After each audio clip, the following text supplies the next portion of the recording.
Warning. This podcast may contain spoilers from whatever TV show or movie is mentioned. Please listen at your own discretion. Welcome to Viewers Anonymous.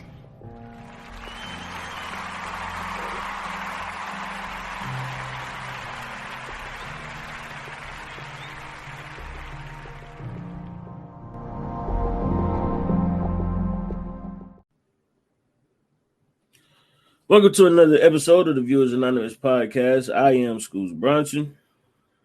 And I am S. Foster. That's right. And we're here to give you all of the reviews of the movies and TV shows we watch and that we picked out. I don't know. I got to come up with something better than that. That's a tough one for me. That's a tough one. I'm really working on that one, man. But what's going on with you, bro?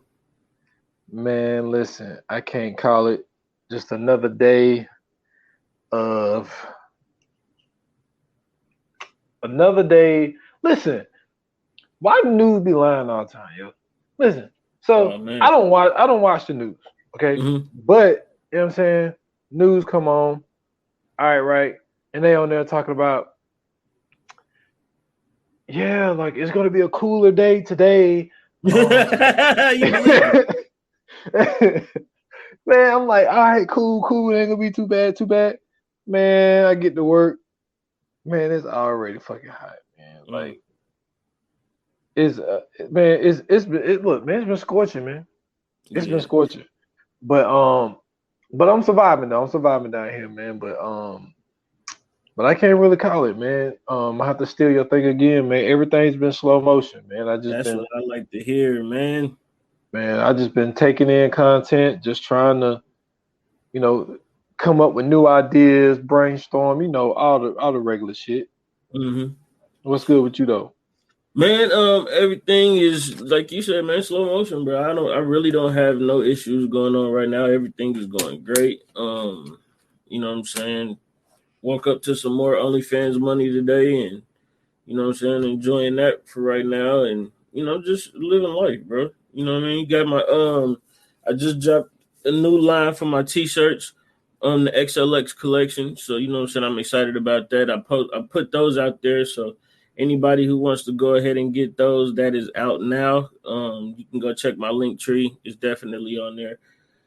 I was trying to get some shirts before my birthday came up, man, but it wasn't gonna be here on time, man. It wasn't gonna be here on time. So I got to order them, you know what I'm saying, and wear them after my birthday. But I figured it'd have been dope as hell, you know what I'm saying, to have it on my birthday, be out and about with the XLX on, you know what I'm saying. But, yeah, I'm pretty good, though, bro.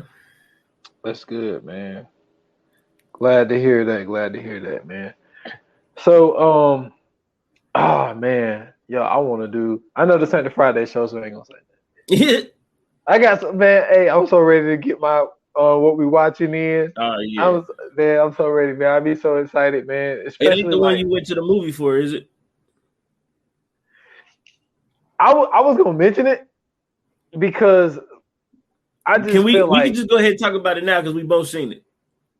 Okay, man. Listen, I don't want to do a whole deep dive, right? But I'm gonna tell you what I really like about the movie. It's the fact that it's different. We gotta let them know we talking about Nope first. Okay. We talk about Jordan Peele's Nope, ladies and gentlemen. It's still out in theaters. Y'all go check it out. But yeah, go ahead. You said it's what now? It's different. And I know everybody making their jokes. You know what I'm saying? I'm seeing a lot of people put on social media, yo, you gonna go see that new Jordan Peele movie? Nope. Like everybody being funny. But like watching it, what was refreshing about it was the fact that I've never seen nothing like it before. Yeah. And as much content as I watch, and much content as you watch, like we watch a lot of content. I've seen a lot of movies. And the one thing that I really liked about it was the fact of it was refreshing to see something new. It was a new idea. Like we thought the whole time that it was a fucking spaceship. It was not a damn spaceship. No, it wasn't at all. You know what I'm saying?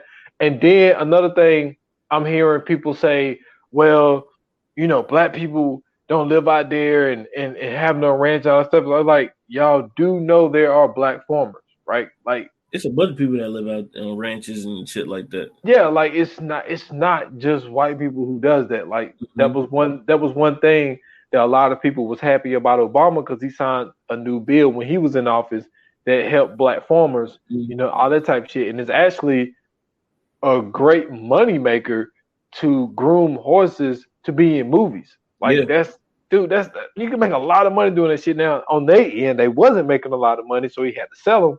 But I just thought that it was dope for it to be a refreshing movie that we thought we knew what was going on, but we really Mm-hmm. didn't. And I just wanted to mention it because I just feel like, and I knew this going in. Like I was telling my old lady, like going into it, I was like, this is the thing about Jordan Peele that you have to understand. I was like, Jordan Peele, I said, in my eyes, I was like, this is only S. Foster's opinion, Mm-hmm. is the fact that I think Jordan Peele is trying to become the modern age black Steven Spielberg. You know what I'm I'm be saying? honest Like, with you. I disagree with you. I'm okay, gonna tell you why. I but think I think what Jordan Peele is trying to do is carve his own lane in film, right? mhm, And with him doing that, first and foremost, he's a fan of horror genres and sci-fi and all that. He's already said that. We know that part, right? mhm, But what we forget to realize is that he has a comedic background. He used to be in sketch comedy. He used to be in improv. So a lot of the shit that he's doing is he's mixing a lot of this shit up. Um, his movies are unique as shit. Like if you think of Get Out, his very first film, Get Out. Get Out is a horror movie, but it's not a literal horror movie. It's not like a horror movie in the general sense of what we know horror to be. It's not a slasher film. It's a thriller, but it's not like blood, gore. It ain't that type of horror film. Get Out is a horror film for black people. We know exactly how yeah, dude felt throughout that whole movie. Every black person walked out that motherfucker was like, yeah, that was a scary movie. And if you didn't, then you didn't get what the fuck he was trying to do. When he did Us, Us was a whole thing about conspiracies and the government. If you didn't pay attention to what he was doing, you know what I'm saying, you thinking that it's going to be a certain way or this, or you expected it to be this, you have to pay attention to what, you know what I'm saying, he's trying to do, and not so much so, and not you per se, but just people who have, you know what I'm saying, the shit to say about it. But, you know what I'm saying, like you have to be able to take the art for what it is and not what you expect it to be.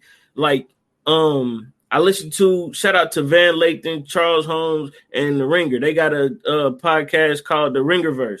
And you know what I'm saying? Like one of the things that they were talking about was it's the summer of no expectations. When you're going into these movies and you're going to see these movies, don't have no fucking expectation and you'll actually enjoy the movie.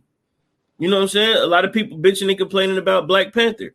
Oh, well, who gonna do this and who gonna don't have no expectations. Just enjoy the movie for what it is at the time. So when we talk about Nope, I don't think that he's trying to be Steven Spielberg. I think he's trying to be the first Jordan Peele to where he's creating something that is unique and is in the moment we probably don't understand what it is, but later on down the line I think that these films are going to be fucking amazing. I think that these films are going to stand out. This is going to be some like Spike Lee type shit in the future, to where he's going to be one of those acclaimed producers and directors that we're going to be talking about years and years down the line. For me, I agree 100% with you. Nope was very refreshing. The fact that you watch this whole movie and you trying to figure out what the fuck are they, what the fuck are they looking at, or what the fuck is going on? Like, to me, that was the best part of the movie, was the anticipation, the thrill, the anxiety of them showing the clouds, and you like, what the fuck are they looking at? And you can't see what they're looking at for real, but they can see it, of course. But it's like, I don't get what they're looking at. And then when you finally see this shit, you like, oh shit, this goddamn spaceship taking everything up. Then you realize this ain't no fucking spaceship. You know what I'm saying? You like, oh shit. So, you know what I'm saying? And then to me, that was one of the best endings to a sci-fi movie in a long time. To see that, to actually see that shit that was some great special effects too. I gotta give them that. yeah, like when it opened up and did all Yes. that shit was wild. Yes. And see, and I knew going in. This is one thing that I did know going in, and I was telling them this. I said, listen, I said the thing about Jordan Peele movies. I said, for number one, you have to pay attention. And number Definitely. two, you have to think outside of the box. Mm-hmm. I said, and then his movies always have a different meaning to it than you think. Mm-hmm. Because, like you said, Get Out, it is a horror movie for black people, but it's also a psychological horror Yep. movie for black people because, because we can sit back and be like, yo, do you know how crazy it would be for us to be, in this sunken place watching a white person like live out our lives in our bodies? You know what I'm saying? Like that's a fucking nightmare. And You know what then I'm saying? not only that, just the allegory of everybody want to be a nigga, but don't nobody want to be a nigga. Exactly. You know what I'm saying? And then like when it came with us, like you said, with the whole conspiracy of like there's us being Clones, cloned. doppelgangers, and all that. Like, Yeah. bro, to me, when I actually watch this shit in the moment, of course, I'm just really trying to spend time figuring it out of what's going on. Once later on down the line, I'm actually reading and looking at shit and rewatching the shit. I'm actually looking at it from a different perspective. Like with us, it took me a minute to actually appreciate what us was. And that's why, you know what I'm saying, like seeing it, I'm like, oh, this is like some conspiracy type shit, like with the whole government program to do this and do that with the tethers and all that shit. Like, to me, Us was a great movie. I thought so too. Yeah. I thought so too. But I mean, I don't want to get, deep into it because, Right. this is but like, I just wanted to mention it because like, I just felt like it was just really, really refreshing because it was like, yo, I've never seen a movie like this before. And then like the previews get you thinking, oh man, it's a spaceship, it's this, it's that. And it's just like, it's some kind of fucking living organism somehow. Mm-hmm. And like it just feeds off of, people and horse, well, not just people, but just meat, whatever it can eat. Mm-hmm. And seeing them playing the whole game of putting the fake horse out there, and then that fake horse end up pissing it off. You know what I'm saying? Like man, I look. Shout out to Jordan Peele. He wrote it, directed it, produced it. That shit was great. I thought so too, man. I thought it was refreshing to see something. That's why when I seen it, I put it up on the Twitter feed. I was on the View and on Twitter feed, man. I was like, yo, this movie was actually pretty good. I don't know what everybody else talking about. They bugging, but that shit was alright. Because look, man, let's just be real, and we'll get into the thing. I think a lot of people don't like when they have to actually use their brain to figure something out. 100%. And they go straight to, I don't like it because they didn't get it. Mm-hmm. You know what I mean? Like I've seen that happen so many times where someone said, yo, like I remember one time I ended up calling some people stupid and I didn't mean to. You know what I'm saying? Cause like we was watching Deja Vu, which a great fucking I need to put that on the list because we need to do Deja Vu on here. But like the whole thing of like they didn't get like the whole time travel shit. Yeah. And I'm trying to explain it to him. Oh, this movie's stupid. I said, you're only saying it's stupid because you don't get it. You don't understand. Yeah, 100%. And I'm like, damn, I just got you stupid, didn't I? Like, but like, no, that is a great fucking movie, man. But I think Jordan Peele, I think he did well. But also, before we go, the audience. This is the thing with Jordan. I don't think Jordan is. I think he's trying. Okay, first of all, I think he just wants an audience. That's number one. But I think he's really trying to really get that black audience. But I think that he also have to understand, like, when you're targeting one audience with the type of material that he has, I don't think that it's not a bad idea.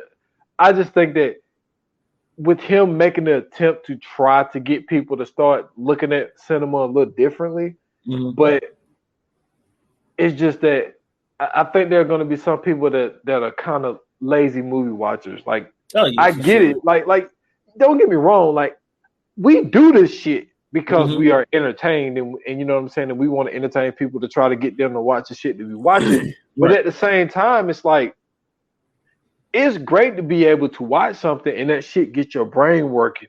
You You know what I'm saying? And it's just, I don't know if everybody, and I think that's, I heard Joe and them talking about it, and I just think that I think the only person that saw it was Parks, I think. I don't think the rest of the crew went to go see it. I know Ice said he wasn't gonna see it. Yeah, and it was just like, but the thing is, you hear them talk about some TV shows, and they be like, they really be getting in depth with it, and it's like, I don't see why y'all not. I don't see how this stuff is not intriguing to you.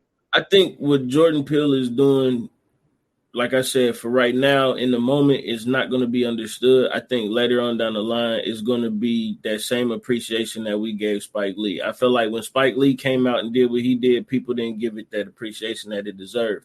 Later on down the line, they ended up being classics. They ended up being the movies that people loved. I think that Jordan Peele is going to end up in that same vein.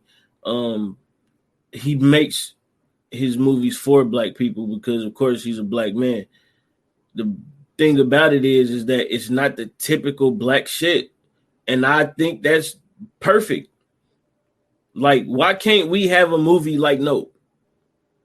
I don't give a fuck if black people don't live out in the middle of nowhere on a ranch with horses. Who cares? But you motherfuckers always want to complain about representation. He's putting us in fucking movies. Exactly. Bruh, Keke Palmer showed her ass in this movie, and she is a great actress. She has always been a great actress. From Akeelah and the Bee all the way up to whatever she's done, she's always killed that shit. And she showed her ass in this one too. Daniel Kaluuya. I know that, you know what I'm saying, we don't get to see him in a lot of shit and him actually being like in the forefront of shit. But the fact that he's been in these movies, bro, he does a great fucking job. Like, Winston Duke, he does a great fucking job. Lakeith Stanfield. Yeah, Lakeith Stanfield. Lupita Nyong'o, like, he's putting these people on the screen for us to see. Like, this is representation for us, bro. This is representation for us. And as far as I'm concerned, outside of just the fact that he's doing it for the black audience, he's making movies that he wants to make. Exactly. That's a beautiful thing. He's being creative. I like that shit. Like, yes, bring that shit. I don't give a fuck what he makes. I'm going to go see it. Because that shit is not only just, to me, it's not just good, it's interesting as fuck just to see what the fuck is coming out of this dude's brain. I enjoy this shit, man. I like it. So, I mean, if they don't want to fuck with it, hey, don't fuck with it. But just don't be mad when you know what I'm saying, y'all looking around and y'all got to start talking about how representation is, representation that. We got somebody that's putting representation on the screen. Let's support that so we can get more and we can have a variety of shit. If we go support Jordan Peele, it's another motherfucker that's going to pop up. Ryan Coogler be able to do other shit too. And then we can go fuck with Ryan Coogler. And then once Ryan Coogler do his shit, we go fuck with somebody else. And then we'll have a actual selection of where we can pick and choose who we want to do that with. But for right now, let's support these people in their moments, man. Let's show them that love that they deserve, bro. So that way, later on down the line, we don't have to keep complaining about, oh, they don't make movies for us. Movies are being made for us.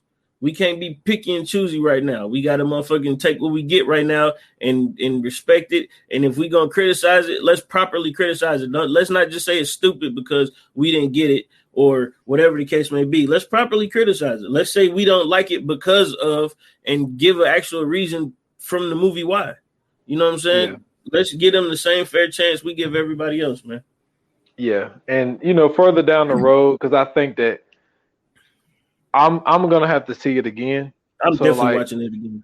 So whenever it finally come out on streaming services and all that type stuff, man, we can revisit this conversation and actually give a breakdown on the podcast and do the movie, because I think that we did get out. We haven't done us, but we did get out. Mm-hmm. I just think that what he's doing and what he's trying to do, I think is brilliant. I know I don't say that a lot, but. And I don't even say fucking refreshing, but that's how I felt. I was like, yo, this is refreshing. Like I've never seen nothing like this before. Yeah, you felt like, damn, it's about time we got some shit like this. Because it's like, look at, okay, damn it, I can't stop. I hate when people say, all they doing is remaking everything. Nobody got no new ideas in Hollywood. Everybody's doing the same movie.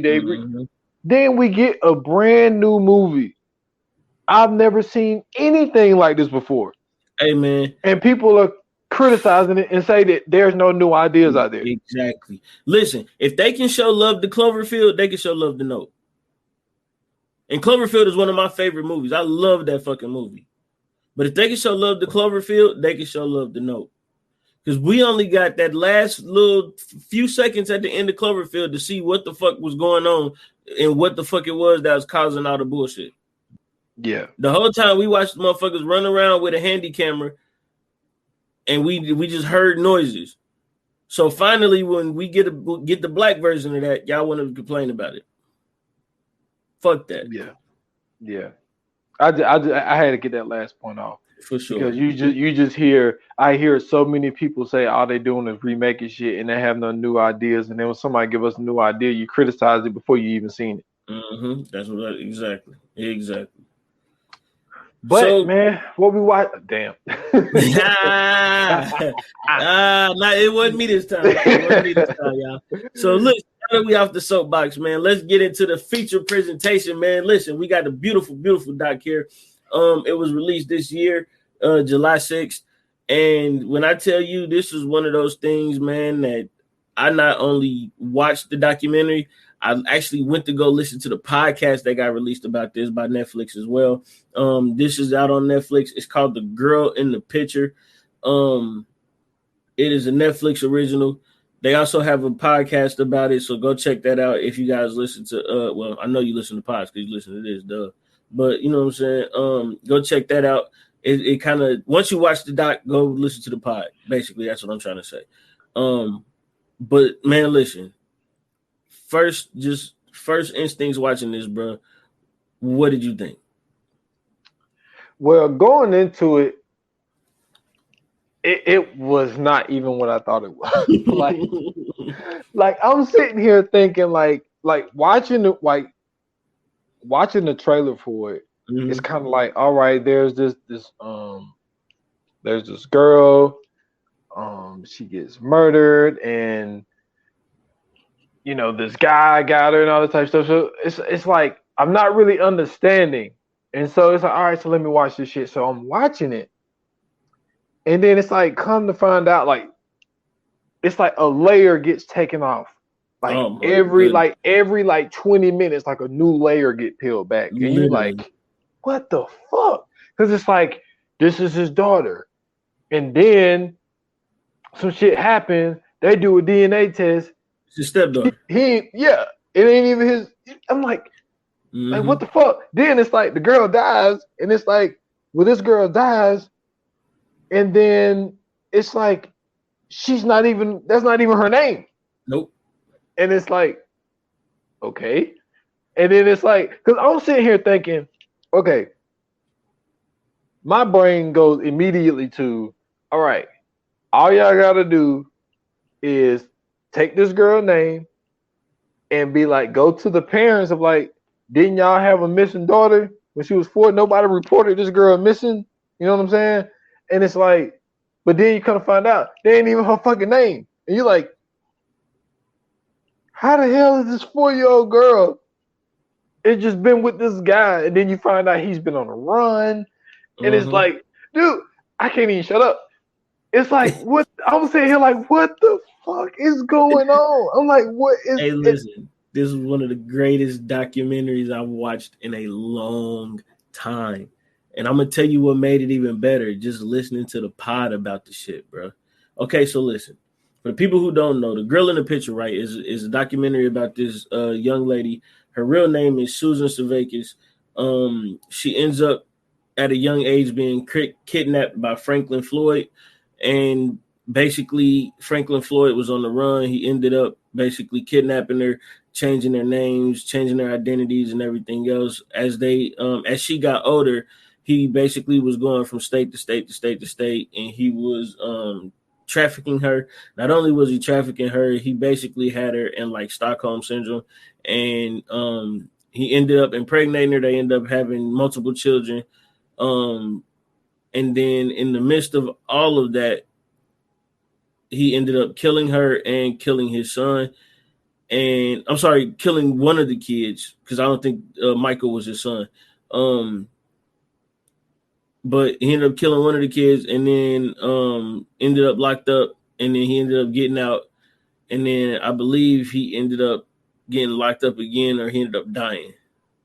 I forgot how it ended with him. You talking about you're not talking about the main guy, are you? Yeah, the kidnapper dude. That was he went by Clarence. One of his aliases. His real name was Franklin Floyd. Yeah. Yeah. But he went by Clarence Hughes because the 2-year-old son, ended up being named Michael Hughes. Mm-hmm. And then come to find out that's another thing. It's like they peeled back the layers on him. It wasn't even his son. Not only that it wasn't his son, but this dude had like 8 different names. Yeah. And then once they finally got to his first name, they see that my man has been arrested for kidnapping. They see that he's been arrested for. I mean, he was arrested for some other shit. It was kidnapping, pedophilia. I felt like it was one more. I felt like it was one more charge, and then okay. So I gotta ask you this, man. We're getting right into the shits. Mm-hmm. So hold on. What's the real name? Because they had it. It was Tanya, but it was her name was Suzanne Suvaikis. Suzanne Suvaikis. They get to her mother, and that's when we get to the root of this thing, right? I want to talk about the real mother for a second here. Yeah. And it's like, okay, so they bring this lady on, and like, because how they even got the information, real quick, my man got arrested, and the way that he got arrested was so funny because he applied for an ID, and they was able to they faked a UPS driver, and then was able to arrest the man. Like that's how they was able to finally get him. Mm-hmm. So they arrest him. So like the FBI went to go talk to him. They said they went in there, and they said immediately he just starts going off on some shit because they thought that he was their lawyer, his lawyer. Mm-hmm. And so they were like, we just gonna let him keep talking because we might get some shit out of him. So he was like, after about 20 minutes of him talking, it was like, yo, we ain't your lawyer. He was like, well, who are you? They're like, we the FBI. So they talking to him. They said they asked him 3 questions or whatnot. And so finally they start peeling back the layers, and then come to find out they said that the girl was from some part of Michigan. Mm-hmm. So they was able to get the lady's name, and they're like, yo, like she's still alive. Like both parents are still alive. And so I go with the guy first because his is shorter. So basically the girl real parents, they got together young, got married. A man went to Vietnam. He ended up coming back from Vietnam. He didn't see his first baby. Well, not first, excuse me. His only child born because he was overseas. Come to find out, this bitch out here fucking. They got two more babies while she's married to this man, and this man is out here serving the country. And Vietnam, one of the most brutal wars that there was at this time, and my man is over here trying to, get together a good life, getting some money put together. He thought the best thing to do was to go into the army and serve and all this type of shit. He comes back. This bitch got 2 more kids talking about she want a divorce. Bitch, I was going to divorce you. What are you talking about? Man, listen. I'm over here thinking you being faithful to me. Mm-hmm. And not only, okay, now you also got to understand because the first girl was born in 69, so we talking early 70s. There wasn't no condoms back then. So you can't say she was out here fucking people raw because everybody fucked raw. Yeah. So, but still. That was fresh off of the love era. Yeah, and it's like, but still, you couldn't, you know what I'm saying? Like, they didn't know about the pull-out game back then or what. Like, she just didn't care. Free love. Everybody was high and fucking. So, she's sitting here talking about she wanted a divorce. So she gets stressed out. I can't remember what her dumbass excuse was. And so she goes to not the health department. What's the DSS? I thought she went to. Well, yeah. So legislature. So she went to DSS and saying that she needed help with a kid. Oh, a tornado came. So a tornado came and destroyed all of her shit. No. Whoa. She didn't go to DSS at first. Remember, she went to her parents. And yeah, her parents wouldn't help her. Yeah. So then she went there because she was like, she had PTSD from the tornado and she always thinks something's going to happen. So she basically said she wasn't mentally fit to take care of the kids. Yep. So those people called him up and was like, hey, we know only one of these kids are biologically yours, but these kids are grown attached to each other and we don't want to split them up. So are you willing to adopt these two other kids and take on your daughter? He was like, I was 23. I was still living with my parents. And he was like, I didn't have a job, so I didn't think I would be fit to take care of a kid. Right. Now, people also got to consider men, especially during those times in the early 70s, like they wasn't no primary caretakers of them kids. I mean, the way things were, yeah, they were the one who was the breadwinners. They brought the money home and stuff like that. So, like, asking a 23-year-old kid who just freshly got out of the army, and then he said he was dealing with, you know what I'm saying, the shit that he was doing over there. So had PTSD, bro. Yeah, and I couldn't be, I couldn't really be mad at him, man. I really couldn't, because it's like the state of mind that he's probably in at this point. Fuck all that, bro. Keep it real. He ain't want them other two kids. Let's just be real, bro. He ain't want them other two fucking kids. His daughter, he said, yeah. Them other two kids, he said, fuck them kids. You know what I'm saying? So he had to sacrifice. Let's just be honest, bro. That's all it is. He just didn't want the other two kids, and that's okay. And then, not only that, we forgetting the bitch was pregnant. Yo. She was having a little boy. It was 3 girls and a little fucking boy. Yo, Mom Deuce was out here. Wow. Fucking. She was fucking. She definitely was doing that. So the whole point of me bringing all of this up now. Hold on, because this is where it get good. So remember when they had the tornado, when they left, they end up getting put up in hotels. Well, she was pregnant when she went in there. When they came out of the hotels, she wasn't pregnant no more. And remember, the family wasn't having anything to do with her, but they was asking, they was trying to figure out where's the other baby. And that's really how they ended up getting estranged, how she ended up getting estranged from the family for real, because they didn't understand what the fuck was going on. Where was the other baby? She put the baby up for adoption, which was her son. So all of that shit happened. And then she ends up going to church later on after she finally getting her shit together or whatever, because she ain't got no kids now. After she done put her kids up for adoption, she go to church and she meet this dude. She meets this dude. This dude is talking to her, whatever. And basically she's like, yeah, I want to get my life together, whatever. He like, listen, God sent me to help you out. We're going to get married and we're going to get your kids back. They met on Sunday, got married on Tuesday. Oh, what a miracle. Oh, what a fucking miracle.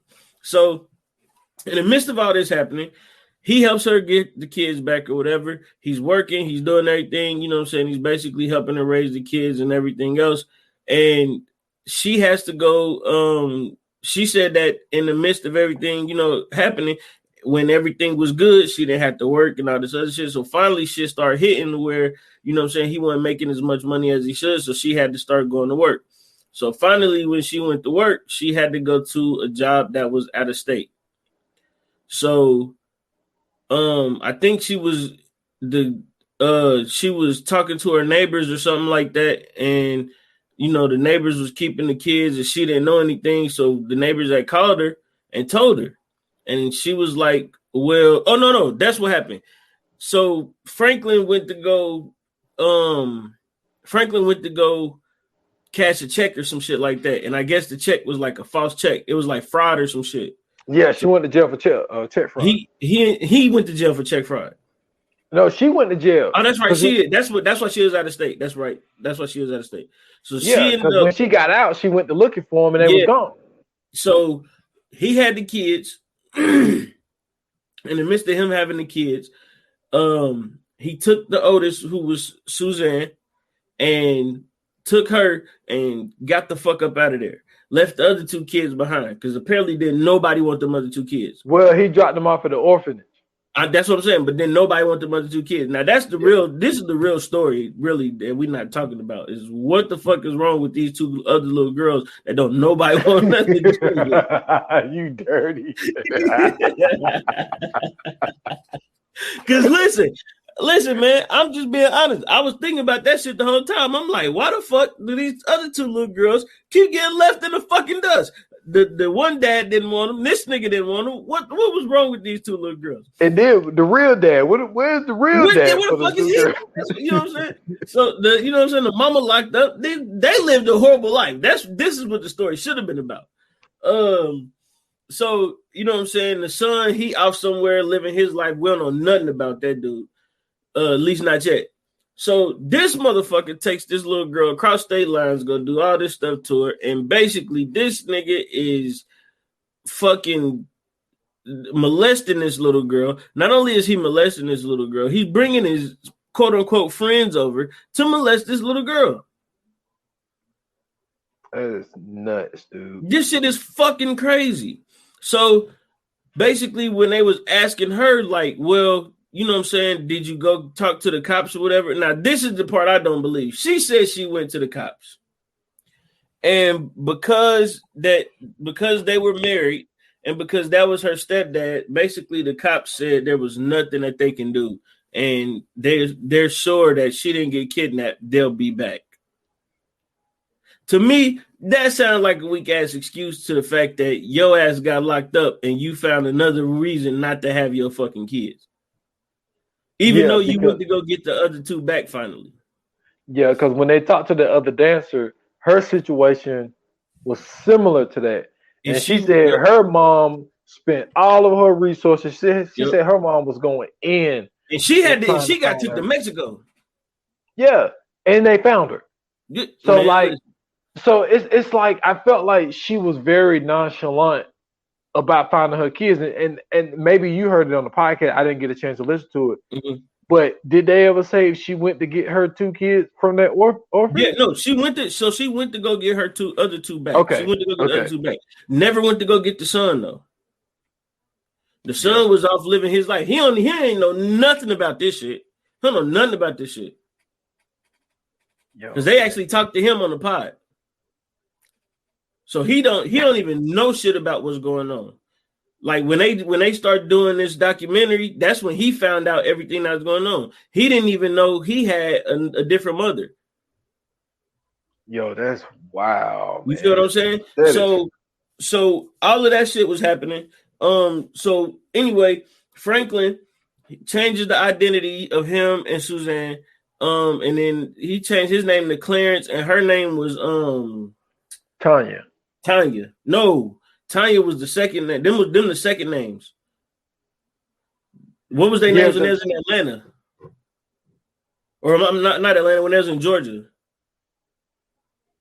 Let me see. She was what was that name? Let me see, because of Tanya. So we got Tanya, we got No. Dude, it was Tanya, because it was Tanya Tadlock, and then she got married to him and her name went to Tanya Hughes. That's why I know, but no, listen, that wasn't their name in Georgia. Their name was something else in Georgia. Sharon Marshall. Sharon Marshall. And I forgot what his name was, but she was Sharon Marshall in Georgia. But his name was Warren Marshall. Warren. So it was Warren and Sharon when they was in Georgia. They went to Georgia. Now at this time she in high school. So in the midst of her being in high school, like she getting straight fucking A's. She got great grades. She's going to fucking school. She had a full scholarship to Georgia Tech. Scholarship to Georgia Tech for astrophysics, bro. That shit, like this girl is fucking smart as shit. So she meet a friend. She meet two friends. One of them's a guy. One of them is a girl. The dude, he cool. You know what I'm saying? They like best friends. The way he was saying it, you know what I'm saying? He was describing it like basically he was friend zone the whole time, but he was in love with her for real without really saying he was in love with her. You know what I'm saying? Everybody know that. You could tell.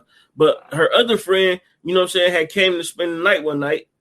So as you know what I'm saying, as they kicking it or whatever, you know what I'm saying, they chilling and doing their thing. This nigga bust in the room with a gun, screaming and yelling at them. They in they drawers and they brown panties. They about to change it to their pajamas. They, you know what I'm saying, him and Warren and Sharon start laughing. So she freaked the fuck out. She like, what the fuck kind of goofy shit? This ain't no prank. What the fuck was that?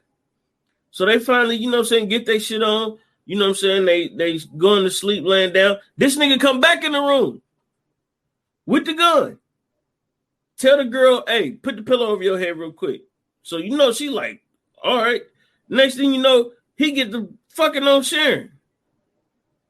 So she freaked. The girl sleeping on the floor is freaking the fuck out. She like, what the fuck just happened?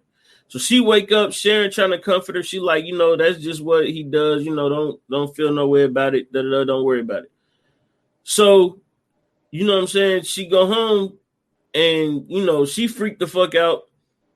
And her mom, you know what I'm saying, they meet him or whatever. And they out, or Sharon's over her house. Warren comes to pick her up.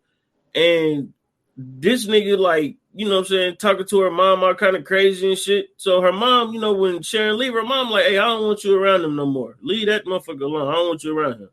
But you know how hard-headed kids is. That motherfucker didn't listen. So she's still kicking it and doing whatever. So one night they go out. This nigga takes them to a fucking bar, bro. Tells them to dance and then leaves. For 2 hours. Comes back and get him. So then another incident that the girl, I forgot what the one lady's name is that was in Georgia, but another thing that she said was she had called her, and while she was on the phone with her, Warren come out the, you know what I'm saying, room like, who the fuck are you on the phone with? And she like, it's just a friend from school, blah, blah, blah, da, da, da. And then she was like, well, I got to go because my dad's friends are over here and I have to entertain them. She hung up, and from what we know now, we know what the entertainment was. Yeah. And so basically, Sharon gets older. They about to graduate or whatever. She tells, you know what I'm saying, she tells her friend she's not going to Georgia Tech because her and Warren have to move to, I think it was Arizona. No, Oklahoma. Oklahoma. So they about to leave to Oklahoma. She ends up having a boyfriend. The boyfriend say, well, you know what I'm saying, it's cool because Sharon ends up getting pregnant. And then the boyfriend moves to Oklahoma with them and basically ends up taking care of both of them. Yeah, and one of the things that he changed their identity. For number one, he changed their names, but number two, what he did, because he said that when he knew that it was going to be a story, like coming out of Atlanta, like, because my man been on the run. He was on the run at this point for over a decade. Since the 70s, nigga. And because this was 80, this was around 84, 85. Yep. And so instead of somebody saying, yo, we're looking for a father, his daughter. And no. You going way past that. You going way. This is when they ain't even go to Oklahoma. This is why I said Arizona. When they get to Arizona, the boyfriend was with her. So the boyfriend is working, you know what I'm saying, taking care of them or whatever. So he was saying like he was coming home and like Warren to be having motherfuckers there that he don't know, like all kind of shit. And this is when she had the baby. So she ended up having the baby. Come to find out, the baby ain't the boyfriend's. Yep, you're right. So he like, well, shit, this whole time I've been doing all this shit. This ain't even my fucking kid. So he like, yo, y'all got to get the fuck out. So that's when they get out, they leave, and then they go to Oklahoma. Yeah, and he changed, and he forces her to marry him because he was like, "Yo, they're going to be looking for a father, a daughter, and a grandson. Mm-hmm. They're not going to be looking for a A husband and wife and a and a child. son." Yeah. And So then they was going between Oklahoma and Florida. But you can take it from here. yeah, and I just thought that like when they went to Oklahoma City, that's when she met the one dancer that I was talking about earlier, Yeah. where she was like, her This is mother what she's had, telling you. yeah, she's Tanya at this point, and she was saying like even when old dude was showing up, it was always weird. He only wanted her, to like, dude. I gotta say this. This is some weird ass shit. But see, but people are into stuff like this though, because what was always weird about it was it seemed he was like very possessive over her, right? Mm-hmm. But he didn't mind other dudes looking at her and smashing her and shit like that. Which Yeah, because it wasn't his girl. That was his property. yeah, That was his meal ticket. I mean, it was a meal ticket, but and then like to put her into scripting because old girl said, "Yo, I could pull in 5 to 1,000 a night." Mm-hmm. You gotta think about this. This is mid 80s. Yeah. 500 to $1,000 a night. Yo, was killing it. I'm talking about that's like 2,000, 2,500 now. Like Yeah. that is nuts. No, it's really more than that though, if you think about it. Yeah, because I mean, look, I was talking about this with that's with at my least cousin. like making like 5 stacks a night. Yeah, because like you gotta think about it this way. Yo, gas was only like 35 cents back then, yo. If that. You know what I'm saying? Like you could buy bread was a house. 25 cents. Yo, you could buy a house for like 10 grand. Exactly. Back then. Exactly. So like bringing in $500 to $1,000 a night, and you work it. I mean, shit, you could work 3-4 nights. They probably working 5. Them bitches working like 5 nights a week, bro. So like you ain't lying, boy, when you talk about meal ticket, because he's like, yo, like you keep. But then this is the crazy part.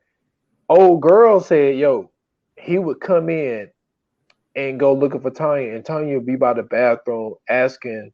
You know what I'm saying, dudes, if they want to fuck for $50, bro, and she was talking about $50 blowjobs too, bro. Yo, this is wow. But this is the thing that fucked me up, right? This is the thing that totally fucked me up. So all of this shit is going on, bro. She only like 18, 19 years old in the midst of all this shit. Mm-hmm. So technically, she really an adult. Yeah. So the whole time, I know a lot of people, just like I was thinking at first before they actually end up asking old girl this question. I'm like, bro, why ain't she just leave? Why ain't this motherfucker just get the fuck out of here? Come to find out, the girl was saying that she couldn't leave because she told her, like, if I leave, like, this motherfucker is going to kill me. I know shit that don't nobody know about this motherfucker. He done did some horrible shit.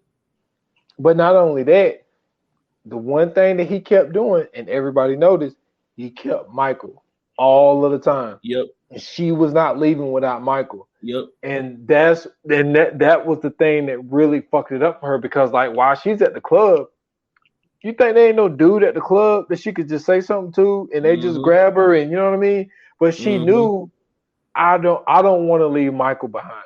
Right. And so then when she dies, because like y'all, we kind of going all over the place, but then like, so she dies. Oh no, wait, before we get there, not only does she die, she ends up befriending a girl. Mm-hmm. So when they get to Oklahoma, she makes friends with a girl at the club. Her and the girl, they just kicking it at the little spot or whatever at their house. He takes them to Florida. The owner of the club tells the girl, like, yo, I don't think you should go to Florida with them. I don't think you should be hanging around, dude. Dude is a little different.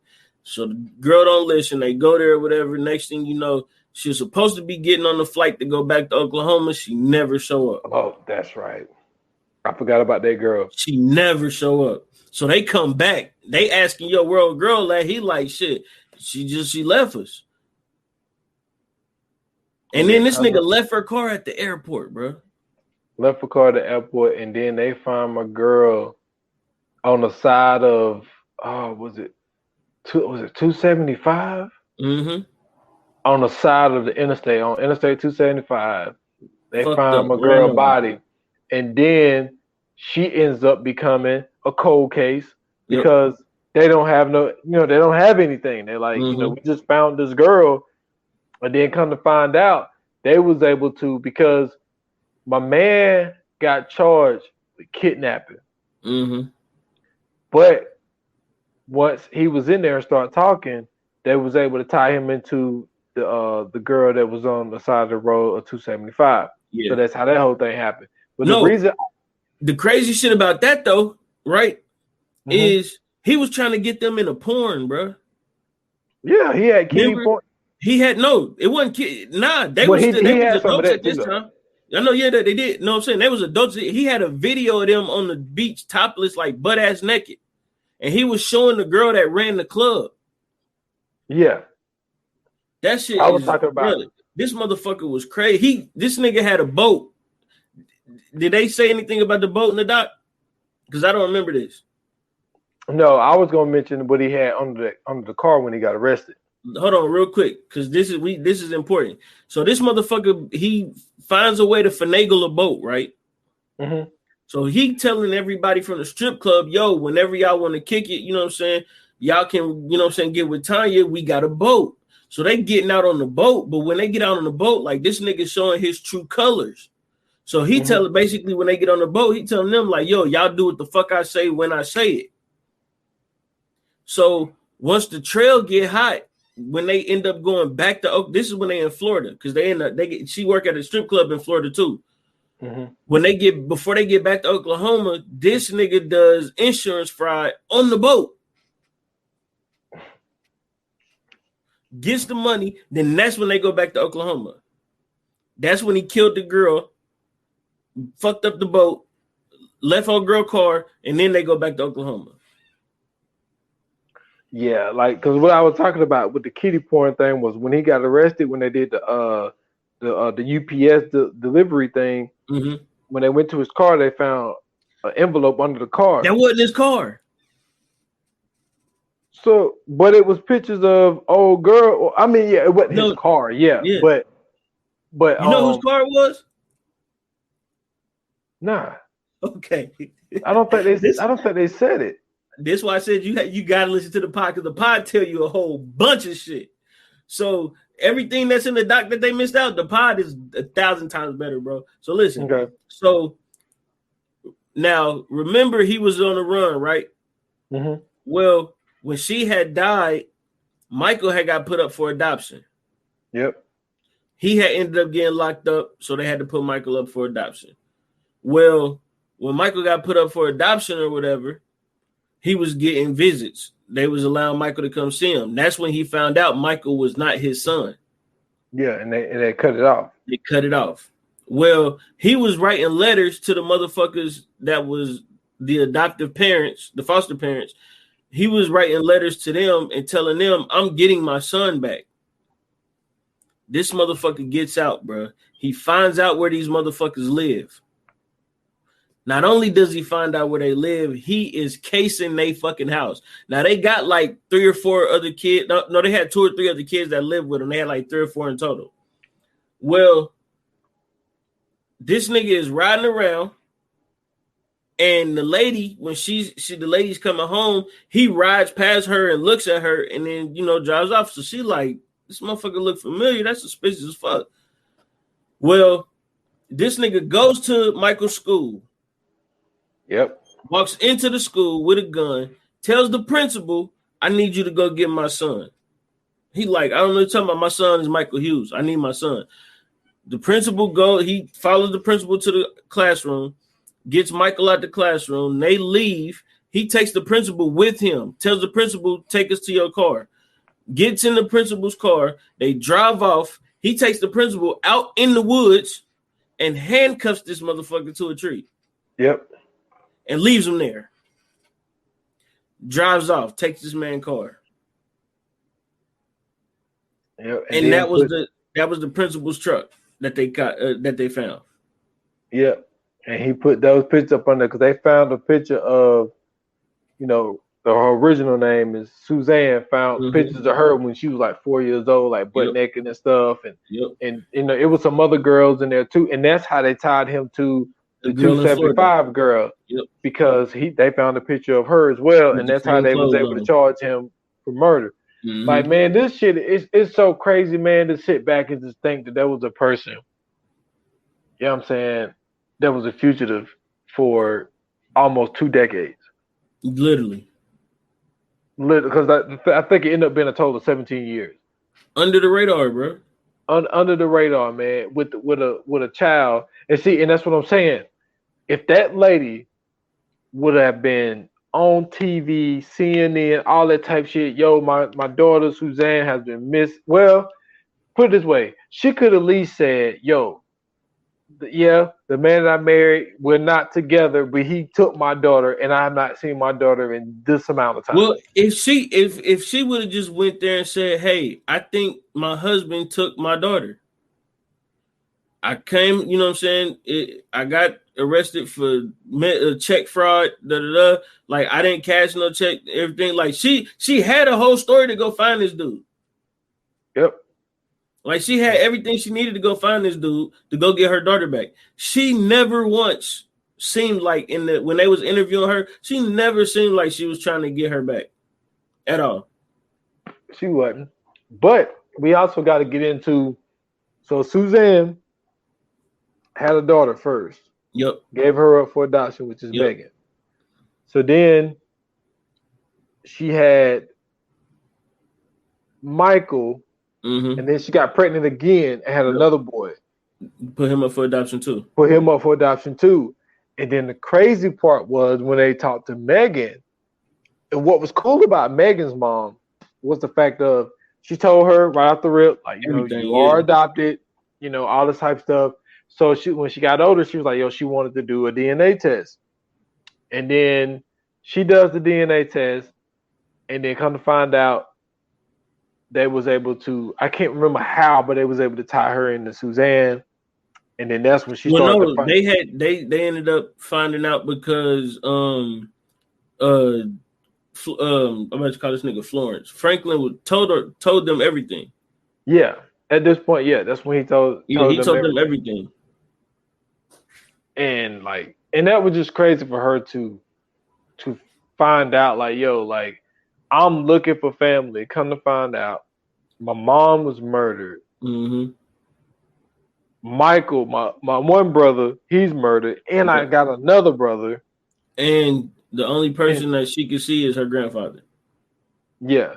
And that dude, he's like, I think he's gotten to the point where he was just like, because I'm pretty sure it went over in his head, if I would have took these kids in, I probably could have prevented her having. That's exactly what he said. He said, He said, now that I look back on him, I could have saved them. Yeah, and it's like now he's trying to redeem himself by being in his granddaughter's life, I guess. Well, I mean, not really redeem. I don't think it's necessarily redeeming himself. It's just like, like you said, being 23, you just got out of war, you're dealing with PTSD, you don't got a job, you living with your mom, like, you can't really take care of no kids. So the best option you would think would to be to put them in foster care, right? At least you would think at the time they would have a chance at a better life. He didn't know that this wacko would come through and marry this undo good and no good broad that really didn't want no kids for real, because that's what I think. I'm gonna be honest with you. I just don't think she ain't want no kids. I feel the same way. You know what I'm saying? And then she didn't know that he was gonna set her up to get locked up and then take their kid and sell the other two off the foster care, and then, you know what I'm saying, basically traffic they fucking kid. Nobody is ever thinking like that. So I mean, him being in his granddaughter's life is just him you know what I'm saying, like doing what he should have did a long time ago, of course, but I don't think he's really trying to redeem himself. You know what I'm saying? I think it's just like now he can make the right decisions. You know what I'm saying? He's in the position to actually make, you know what I'm saying, the proper moves instead of being, you know what I'm saying, a young 23-year-old war vet. True, but then also at the same time, even though, you know what I'm saying, you were saying it jokingly, but at the same time, like, I'm 23, you know, all that type stuff. Mm-hmm. Not only are y'all trying to, you know, put on me my daughter, yeah, but two siblings that I have nothing to do with. Even my kid. Then he only met her once because he wasn't there when she was born. So he met his one daughter only once. So she really don't even know who he is. Mm-hmm. And then y'all gonna tackle two more. And I'm pretty sure like his parents was like, do you really think after what you just went through, you could take on 3 kids and then have to deal with the fact that the other 2 are not yours and they came out of wedlock to a woman that you was married to, and she just or the parents might have just been like, hey, we taking care of you. We ain't taking care of 3 other kids. Yeah, like that's a lot, man, to ask somebody to take on to, man. So, but I'm pretty sure, you know, if he has any kind of soul, I'm pretty sure it, like playing that over in his head, he probably wish he would have did something different. But at the same time, asking somebody at that age to do that after what they just went through. Right. And that's what I'm saying. Like, dude, I've watched countless movies, and I know people thinking it's movies, but I've seen countless movies on Vietnam War. First of all, you gotta understand my favorite war movie is Platoon, and that was done by Oliver Stone. And Oliver Stone basically gave his own story about when he was in Vietnam. So if you watch Platoon, it's really kind of, I mean, obviously it's based on true events, but it's similarly a true story because Oliver Stone is telling like, this is what Vietnam was like when I was here. I've seen, maybe at least like 3 different podcasts on the Vietnam War. Like, they went through some shit over there. And now you just gonna think that a man is gonna take on 3 kids with one of them being his? It's like, dude, it's tough. It's tough. But like this whole documentary was crazy. And like I said, like the best way to describe it is just the fact of like there are so many layers that keep getting peeled and peeled and peeled and peeled. And you was like, yo, I've never seen this shit coming. Every time, bro. It never failed. Like, I mean, like every chance they got, it was like, yeah, but you see this, wait a minute, look over here. And it was like, God, I mean, like they got married. Then to come to find out, the crazy part was the names that they got was stolen from some burial plots. That's nuts. The Clarence and Tanya, yeah, burial plots. Warren and Sharon, burial plots. When they went to go see, when they went to go find out who Sharon, what was it? Sharon, what's her last name? Marshall. Sharon Marshall. It was a 2-year-old kid, bro, that had died. Yeah, because when they had called and checked their names, they was like, because the police called this woman and it was like, yo, we found your daughter. She was like, that's impossible. She's been dead for 20 years. Yeah, she was at 2. I'm like, man, this dude is nuts. Crazy. But this is the crazy part, though. He was able to basically go from state to state and just say, hey, my name is such and such. I need ID. Yo, this motherfucker had to provide no documents. Nothing. No social security card, nothing. Like, what were they doing at the DMV in the 80s, bro? That's what I want to know. Who was working that job? Because you suck at your job. Listen, now We got regular IDs and real You gotta come in there IDs. with a bill. You gotta come in there with your old ID from high school. You gotta come in with a college ID. You gotta come in with a blood test. Like you gotta do everything now. Then hey man, look, my name is John Jacob Jingleheimer Smith. Man, I need an ID, man. I lost my old ID. You know what I'm saying? This is my address. This is. I'm like, bruh, y'all didn't think to check none of his shit. No background check. No nothing. Like Nothing. God, dog, man. And No then the birth crazy part was when they found the other girl that he killed, because at the time it wasn't no DNA. Mm-hmm. So they literally had to wait and find the rest of the pieces. And I think they finally got her identity through dental records or something like that. I don't remember if that was in the. I want to say it was. doc. I want to say it was dental records, but I think they got her identity after they seen the picture through dental records to confirm who it was.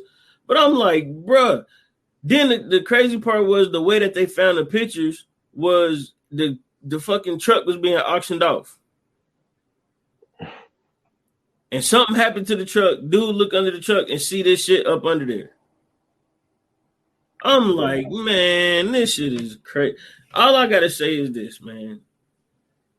Hide your kids, hide your wife.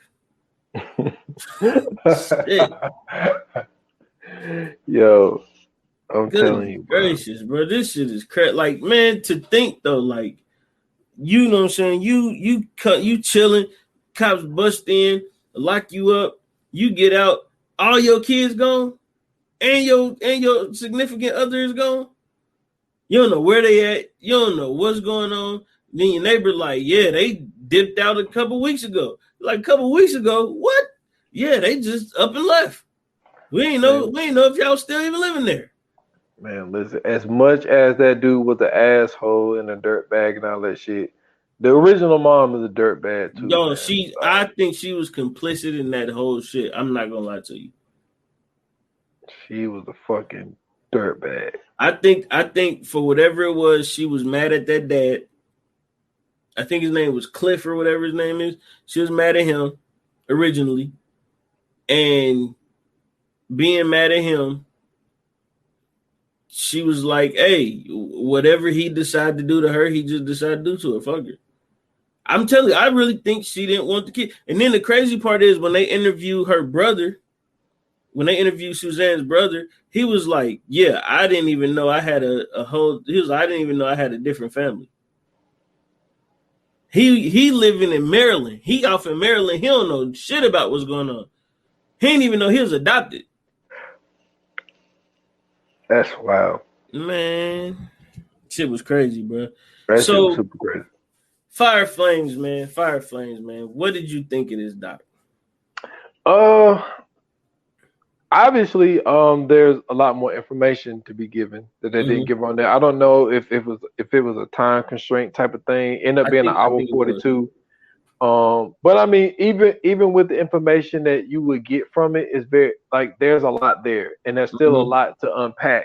So I think they did a really good job with that. Being able to get the footage and the pictures that they was able to get, the interviews that they was able to get. I mean, like they found her friends from high school. They found a babysitter. You know what I'm saying? Michael's babysitter. Nigga, they found one of the dancers at the strip club, and she looked horrible. Hold on, you talking about the strip club in Florida or the one in Oklahoma City? Nah, the one in Florida. She was old. Mons Venus. Yeah, the other one. She looked fucked up. She looked like all she did was drink whiskey and smoke cigarettes and strip. That's it. Yeah, that's it. And she called everybody darling. And she still had that old ass 80s hairstyle. And that old ass, she still using lipstick from the 80s. Man, I'm telling you, bro, she definitely smoked cools. Or Camels, man. But with everything they was able to give us, man, and all the layers that they peeled back, I'm gonna give this doc a 4, man. I think they did a really good job, man. And I like them pulling out all of these stories, man, from back in the day. So I'm gonna give it a 4. For sure, man.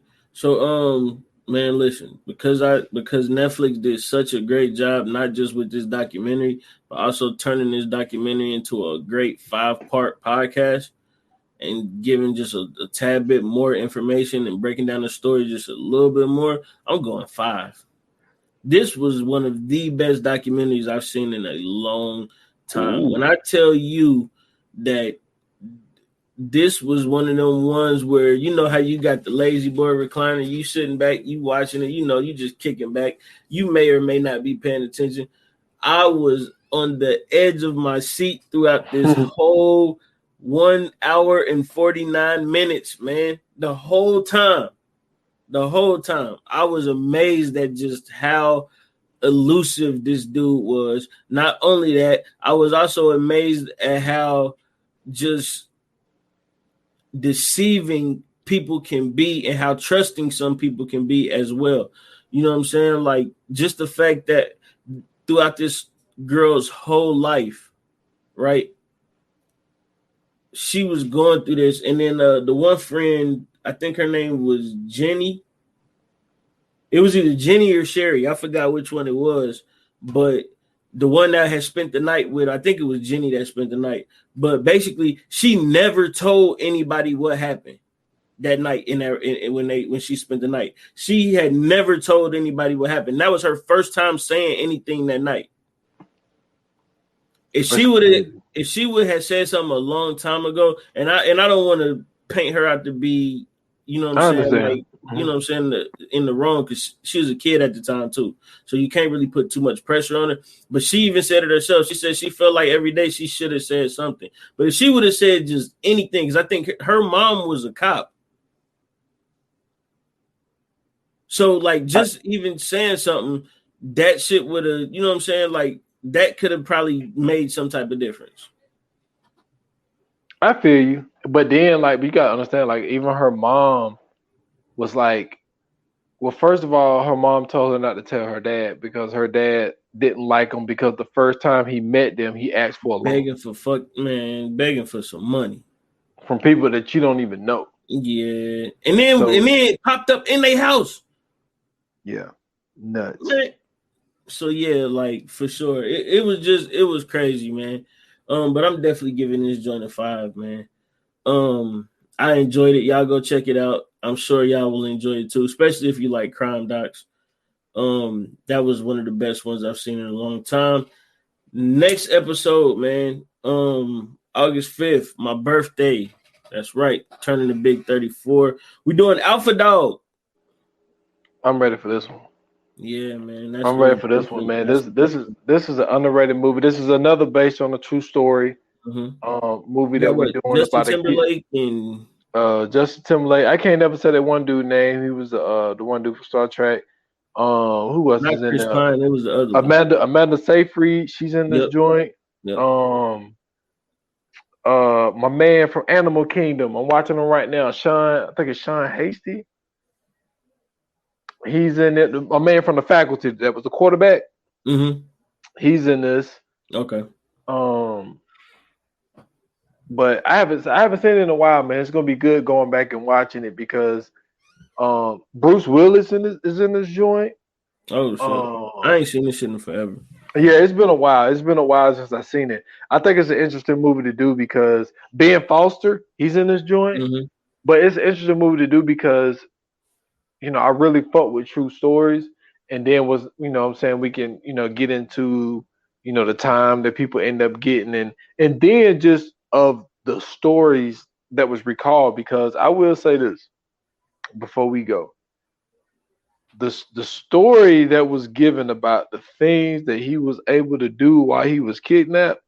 Mm-hmm. You know what I'm saying? Before he took that bullet in the end, man, it seemed like a pretty good day. Because a good couple of days. My man got to smash for the first time. Yeah. He's getting drunk. He's getting high. Like it was definitely not the type of kidnapping that you think. Like, like this was a pretty cool kidnapping. I mean, he went to like 2 good parties. Mhm. Like it was wild, man. It was wild, but it's an interesting movie to do, man. It came out a while ago, so it's gonna be fun going back and watching it. Yeah, man, I can't wait. So make sure y'all watch that ahead of time. You know what I'm saying? We'll be ready to go. And then listen, if you like this episode, if you want to, you know what I'm saying, chat with us about it, hit us up, let us know. However you feel, man, give us some feedback about what you think about this episode. Or if you watch this doc and you just want to, you know what I'm saying, tweet or talk about it, hit us up. At View9Pod on Instagram and Twitter. We are also on Facebook at VA Pod Watch Group. So you can hit us up there. You can follow me on Twitter at Scoots Bronson. I have a link tree in my bio. You go to that link tree, find me everywhere else. Don't forget the new XLX collection is out for my overly opinionated clothing line. You go check that out. Go grab you a couple shirts. Also, go check out my new single, Zambient. It's out everywhere right now. Just search Scoots Bronson on Tidal, Spotify, Apple, wherever. Album is out August 7th. Yeah, before I get into mine, the new XLX shirt, Mm-hmm. the one white with the, I'm gonna have to cop one of those. Which one? The one with the shirt is white and it just got the XLX on it. With the and like 3 different colors. Oh yeah, the primary shirt. Yeah. About to cop one of those. And I also, I got the hat that go with it too. Oh, so, you didn't let me finish. Yeah, my pop saw the hat. He was like, "Hey," he was like, "I saw the hat on your friend's page." He was like, "I want one of those." And I was like, "All right, I'll order." He was like, "I said, you gonna give me the money?" He was like, "Well, just go ahead and order. I give you the money later." I said, "Nah, you can give me the money, and then I'll order that." But yeah, he want one of them hats, man. He loved the hats on there. That's what's up. All right. So S.Foster8 on Instagram and Twitter. At 28 minutes or less pod. That's just on IG.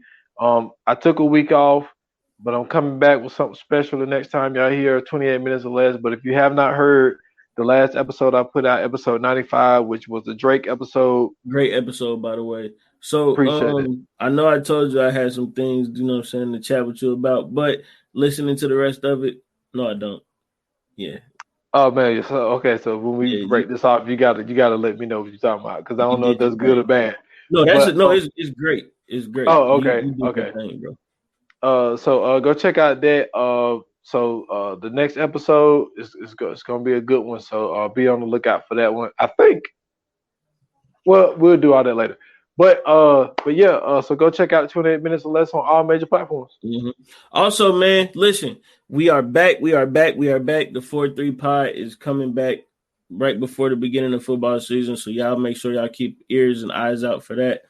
We bringing y'all something new this season. So get ready for it, man. Me, S. Dot, you know what I'm saying? JD, Siege, E. Carter, we all coming back, man. Giving you the best of gridiron news, the best of the gridiron greats and all the other gridiron stuff. We coming full steam ahead, man. Yes, sir. Yes, sir. So with that being said, man, thank you guys for your support. Thank you guys for tuning in. It's always greatly appreciated. We couldn't be us without you. And with that being said, man, just like they say in Hollywood, that's a wrap. Cut.